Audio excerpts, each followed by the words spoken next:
నిరీక్షణ prayer house మరియు centre సంఘముల తరపున ప్రభు పేరిట మీ అందరికీ నా ప్రేమపూర్వకమైన వందనములు. ఈ దినపు దేవుని మాట 122వ సంకీర్తన 6వ చరణం. నిన్ను ప్రేమించువారు వర్ధిల్లుదురు. ఇశ్రాయేలు వారి జాతి సమైక్యతకు యెరూషలేములో శాంతి అవసరం. ప్రజల మేలును, దేవుని ఇల్లు అయిన యెరూషలేము మేలును దృష్టిలో ఉంచుకుని కీర్తనాకారుడు శాంతి కోసం ప్రార్థిస్తున్నాడు. దేవుని ప్రజల కోసం, దేవుని పేరు ప్రతిష్టల కోసం మనం కూడా పవిత్రాత్మ మూలంగా, సత్యం మూలంగా సంఘాలలో ఐక్యత, సమాధానాలను కాపాడుకోవడానికి విశ్వ ప్రయత్నం చేయాలి. దానికి కావాల్సింది ప్రేమ.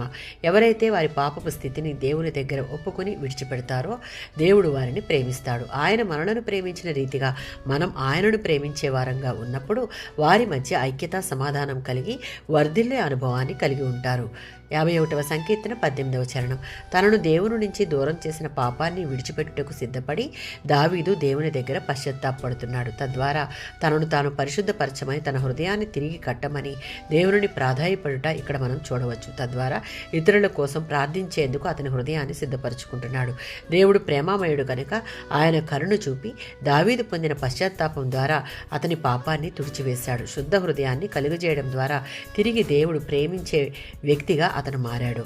137వ సంకీర్తన 5-6 చరణాలలో దేవుని నగరమైన యెరూషలేమును, దేవుడు నివాసం ఉండే స్థలమును పరిశుద్ధతతో సమీపించుటకు మనలో ఉన్న ప్రతి అవిధేయతను తీసివేసుకుని దేవుని ఎడల సంపూర్ణ విధేయత, ప్రేమ, భయభక్తులు కలిగి ఉంటే వర్ధిల్లేటటువంటి ఆశీర్వాదాన్ని మనం పొందుకుంటాం. ఆమేన్.